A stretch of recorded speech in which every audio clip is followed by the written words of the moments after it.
संसद में ड्रामा और हंगामा क्या हुआ, उससे पहले तस्वीर देखिए। प्रधानमंत्री नरेंद्र मोदी जब संसद पहुंचे, पीएम जब पार्लियामेंट पहुंचे, संसद के अंदर जाने से पहले की तस्वीर आप देख रहे हैं।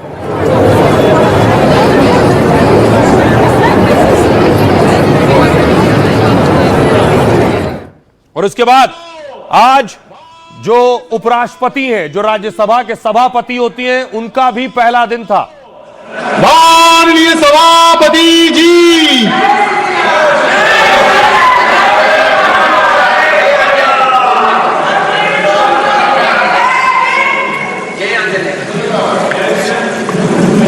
सभासदों, माननीय सभापति जी।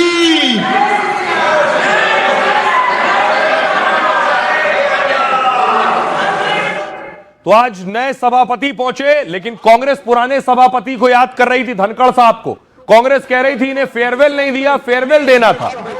Not get an opportunity to bid him. I was disheartened that the House did not get an opportunity to bid him a farewell. हम धनखड़ जी को विदाई देना चाहते हैं। Regardless, इतने याद दिलाना चाहता हूं कि आप लोगों ने भूतपूर्व उपराष्ट्रपति को, भूतपूर्व चेयरमैन को जिस भाषा का इस्तेमाल करके आप लोगों ने जो अपमान किया, आप क्या वो भूल गए? आप लोगों ने भूतपूर्व चेयरमैन के बारे में जो अनाप शनाप बात करके आप लोगों ने रिमूवल मोशन जो सर्व किया है, और जो भाषा, वो कॉपी अभी भी हमारे पास है। आप लोग खुद सोचिए कि चेयर का गरिमा को आप लोगों ने कितना तार तार किया है, और आज आप यहाँ ध्यान देने का काम करते हैं। ठीक है, आपको बिहार की हार ने, हरियाणा की हार ने, महाराष्ट्र की हार ने काफी तकलीफ पहुंचाई है, लेकिन तकलीफ को डॉक्टर के सामने बोलना चाहिए। तो जब डॉक्टर के सामने वक्त आएगा तो आप बोलिएगा, और जब समय आएगा तो बोलिएगा। तो आज से सत्र शुरू हो रहा था। दूसरी तरफ देखिए, एसआईआर पर बंगाल में प्रदर्शन कर रही थी कांग्रेस, बंगाल में सड़कों पर थी।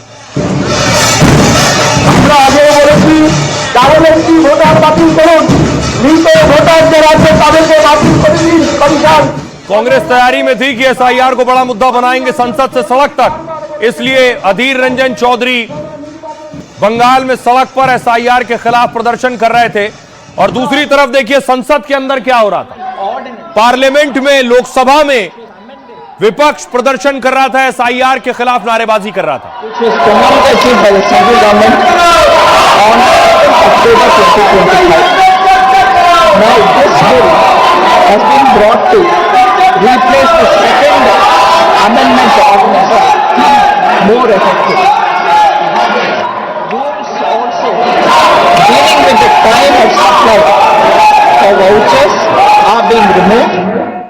तो संसद नहीं चलने दे रहा था विपक्ष। दूसरी तरफ सड़क पर बीएलओ प्रोटेस्ट कर रहे थे कोलकाता में। बीजेपी ने दावा किया ये कांग्रेस कार्यकर्ता है।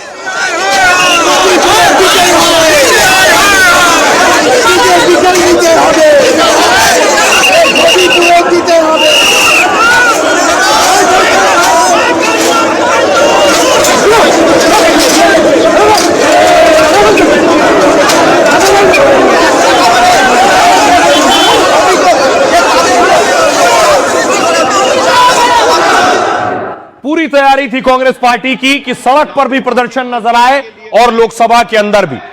ओम बिरला ने कहा नारेबाजी से सदन नहीं चलता है। व्यक्तियों के लिए नहीं है, इसके लिए आपके पास सदन के बाहर बहुत मौके होते हैं। मेरा आपसे हमेशा प्रयास रहता है कि आपको जनता ने चुनकर भेजा है, आप उनकी अपेक्षाएं, आकांक्षाओं को अभिव्यक्ति करो, उनकी कठिनाई, चुनौतियों पर चर्चा करो, मुद्दों पर चर्चा करो।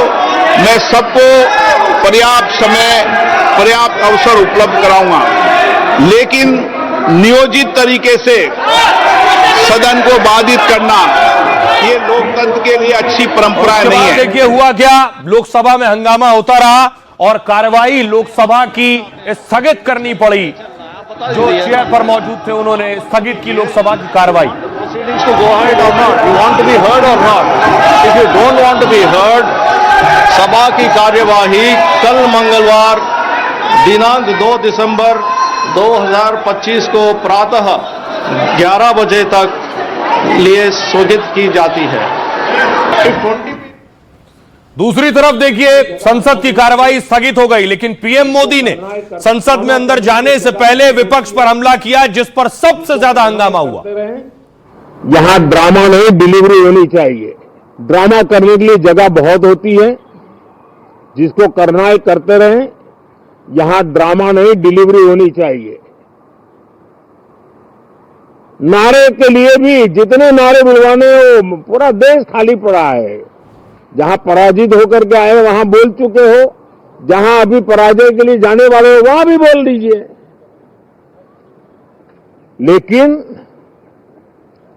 यहां तो नारे नहीं, नीति पर बल देना चाहिए। ड्रामा करने के लिए जगह बहुत होती है, जिसको करना है करते रहें। यहां ड्रामा नहीं, डिलीवरी होनी चाहिए। नारे के लिए भी जितने नारे बुलवाने वो पूरा देश खाली पड़ा है। जहां पराजित होकर प्रधानमंत्री नरेंद्र मोदी ने जो बयान दिया है, इसके बाद सबसे ज्यादा घमासान मचा है। देखिए जरा पीएम मोदी ने क्या कहा संसद के अंदर। सबसे पहले पीएम मोदी नरेंद्र मोदी ने बाहर कहा कि विपक्ष चुनाव में पराजय की निराशा से बाहर और दोनों सदनों में मजबूती से पक्ष रखे, मुद्दे उठाए। अगर विपक्ष चाहे तो मैं उन्हें टिप्स देने को भी तैयार हूं। सत्र हार की हताशा या जीत के अहंकार का मैदान न बने। संसद में ड्रामा नहीं, डिलीवरी होनी चाहिए, पीएम ने कहा। यहां जोर नीति पर होना चाहिए, नारों पर नहीं। इसके बाद प्रियंका वाड्रा ने सुना कि ड्रामे पर पीएम ने बोला है कि यहां ड्रामा होता है। प्रियंका ने कहा चुनाव, एसआईआर और प्रदूषण जैसे कुछ अहम मुद्दे हैं, इन पर चर्चा नहीं करेंगे तो संसद किस लिए है। मुद्दों पर बात करना, मुद्दे उठाना ड्रामा नहीं है। ड्रामा का मतलब है चर्चा ना होने देना। ड्रामा का मतलब है जनता से जुड़े मुद्दों को उठाने ही ना देना। मल्लिकार्जुन खड़गे ने कहा शीत सत्र के पहले ही मुख्य मुद्दों पर बात करने की बजाय प्रधानमंत्री ने फिर से ड्रामेबाजी की डिलीवरी की है। मुझे इस बात का दुख है कि पूर्व उपराष्ट्रपति धनखड़ जी के फेयरवेल देने का मौका नहीं मिला। इसके बाद बीजेपी अध्यक्ष जेपी नड्डा ने कहा आपको बिहार, हरियाणा, महाराष्ट्र की हार ने तकलीफ पहुंचाई है, लेकिन आपको अपनी तकलीफ डॉक्टर को बताना चाहिए। अखिलेश यादव ने कहा ड्रामा कौन करता है यह आपको भी पता है। सरकार को पारदर्शिता बरतनी चाहिए और तय करना चाहिए कि लोगों के अधिकार ना छीने जाएं। इमरान मसूद ने कहा कांग्रेस सांसद ने इनसे बड़ा कोई ड्रामेबाज है और कहते हैं ड्रामा हम कर रहे हैं। भीड़ हमारी सभा में होती है पर वोट इनको कैसे मिल जाता है। हमारे नेताओं को इनके बेईमानी वाले टिप्स नहीं चाहिए। चिराग पासवान ने कहा अगर कोई सिर्फ छवि चमकाने के लिए हंगामा करता है तो यह लोकतंत्र के खिलाफ है और संसदीय परंपरा का अपमान भी है। तो ये ड्रामे के बाद हंगामा हुआ। आइए अब आपको दिखाओ। तो इनको क्या तकलीफ है? काटने वाला कुत्ता दिखा के इतनी सी तो है, काटने वाले और है पार्लियामेंट में, कुत्ते नहीं। और आइए आपको सुनवाऊं, सुनिए जरा सांसद क्या कह रहे हैं जो संसद में हंगामा हुआ और पीएम मोदी ने खास तौर पर जो ड्रामेबाजी का जिक्र किया। सदन में जो पहली बार चुन करके आए हैं या जो छोटी आयु के हैं, वैसे सभी दलों के सभी सांसद बहुत परेशान है। अपने सामर्थ्य का परिचय कराने का अवसर नहीं मिल रहा है। इन चीजों को गंभीरता से ले। ड्रामा करने के लिए जगह बहुत होती है, जिसको करना है करते रहें। यहाँ ड्रामा नहीं, डिलीवरी होनी चाहिए। नारे के लिए भी जितने नारे बुलवाने वो पूरा देश खाली पड़ा है। जहां पराजित होकर के आए वहां बोल चुके हो, जहां अभी पराजय के लिए जाने वाले हो वहां भी बोल दीजिए। यहां तो नारे नहीं, नीति पर बल देना चाहिए और वो आपकी नीयत होनी चाहिए। ड्रामा, डेमोक्रेसी, केवल इसलिए ड्रामा शब्द का इस्तेमाल करना क्योंकि डी से डेमोक्रेसी है। हम ये चाहते हैं कि सिंसियरिटी से काम हो एसआईआर पे और कोई भी मतदाता छूटे नहीं। जो ये जान जा रही है ये भी ड्रामा है क्या? हमारे साथियों ये बताइए, जो बीएलओ ये जान चली गई जिनकी, तो ये क्या ड्रामा था कि जान जाना? उनका ड्रामा भी देखते हैं और कुछ कुछ सीख भी गए, तो क्या करेगा? सबसे ड्रामा तो इतना अच्छा एक्टिंग मोदी जी के छोड़ के कौन करने सकता है? देश का सबसे बड़ा एक्टर का नाम है नरेंद्र मोदी, ये तो सभी जानते हैं भाई। ठीक ही कहा, वो राय भी नहीं लेंगे और इतने थेथर हैं, हार को स्वीकारेंगे भी। लोग एक्टर हैं, ऐसे एक्टर हैं जो अब पार्टी को भी शर्मसार कर रहे हैं, देश को भी इन लोगों के कारण शर्मसार होना पड़ रहा है। प्रधानमंत्री कौन से टिप्स देंगे? हाँ, चोरी की हमें भी दे दें, वो चोरी की टिप्स के जिस तरह से लोकतंत्र चुराया जाता है वो टिप्स हमें भी चाहिए, दे दीजिए आप हमें। लेकिन हमारे नेता कहते हैं कि हम कुछ भी हो जाएगा, ये काम नहीं करेंगे, तो हम क्या करेंगे? ड्रामा करना है तो एक एक्टिंग का पूरा ड्रामा स्कूल, एक नाटक बनाएं आप लोग और रंगमंच करें, और आप उस तरह से सारे करें। आप रोड पर भी नाटक कर सकते हैं। मंत्री जी के बाद आधे घंटे की सब लोग विपक्ष जाके क्लास ले और जीवन बदल जाएगा। मैं गारंटी के साथ कहता हूं, हमारा जीवन बदला, हम सभी न्यू कमर का जीवन बदला। अब देखिए जरा, सांसदों को आपने सुना, लेकिन संसद भवन में एक और तस्वीर नजर आई जिसपे फिर से हंगामा होना तय था। यह तस्वीर जो मैंने आपको दिखाई, कांग्रेस की सांसद रेणुका चौधरी को रास्ते में कुत्ता मिल गया, उन्होंने गाड़ी में बिठा लिया और वो गाड़ी में बिठाकर संसद के अंदर ले गई। हम तो डिलीवरी के लिए आते हैं, गूंगा जानवर गाड़ी में चले गए तो इनको क्या तकलीफ है? काटने वाला कुत्ता दिखा के, इतनी सी तो है, काटने वाले और है पार्लियामेंट में, कुत्ते नहीं। ड्रामा क्या? हम तो अब देखिए जरा, कांग्रेस सांसद कुत्ते के साथ पहुंची हैं संसद परिसर के अंदर। इस तरह से कोई जानवर ले जाना मना है, यानी ये नियम के भी खिलाफ है। तस्वीर आप देख रहे हैं, गाड़ी जिसमें कुत्ता लेकर पहुंची थी। नए सत्र के पहले ही दिन संसद में इस घटना पर बवाल हो गया। कांग्रेस सांसद रेणुका चौधरी कुत्ते के साथ पार्लियामेंट गई। जिसने भी कांग्रेस सांसद के साथ पालतू कुत्ते को देखा वो हैरान था। जगदंबिका पाल समेत कई बीजेपी सांसदों ने इसका विरोध किया, ऐसा कैसे हो सकता है, और कहा कि रेणुका चौधरी का कदम गलत है।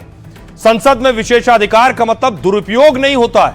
रेणुका चौधरी से जब संसद परिसर में कुत्ता लाने पर सवाल हुए तो उन्होंने कहा, सरकार को जानवर पसंद नहीं, इसमें क्या हर्ज है?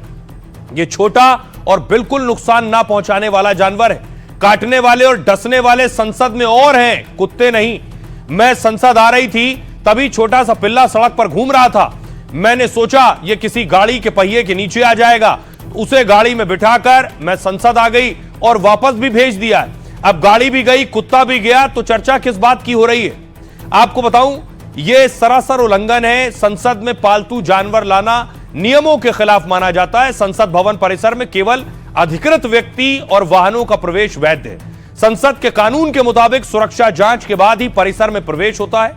संसद भवन में कोई भी ऐसी वस्तु, जीव या सामग्री नहीं लाई जा सकती है जो सांसद परिसर या सांसदों के सुरक्षा या मर्यादा को प्रभावित करे। पालतू जानवर इस श्रेणी में आते हैं, यानी उन्हें लाने की अनुमति नहीं है। खबर है कि इस मामले की जांच के लिए कमेटी बनाई जा सकती है और राज्यसभा सचिवालय को संबंधित फुटेज और शिकायत भेजी गई है। सुनिए जरा, इस पर रेणुका चौधरी क्या कह रही हैं और दूसरे सांसद क्या कह रहे हैं। वहां एक स्कूटर वाला और कार वाले का टक्कर हुआ, उसके आगे ये छोटा पिल्ला निकल के सड़क पे घूम रही थी। मैंने सोचा ये किसी पहिए के नीचे आ जाएगी, मैं उठा के उसको गाड़ी में रखी और पार्लियामेंट आई और वापस भिजवा दी। गाड़ी भी गई, कुत्ता भी गई। तो किस बात की चर्चा चल रही है? असली डसने वाले और काटने वाले पार्लियामेंट में बैठे हैं, सरकार चलाते हैं, उसका कोई इतराज नहीं।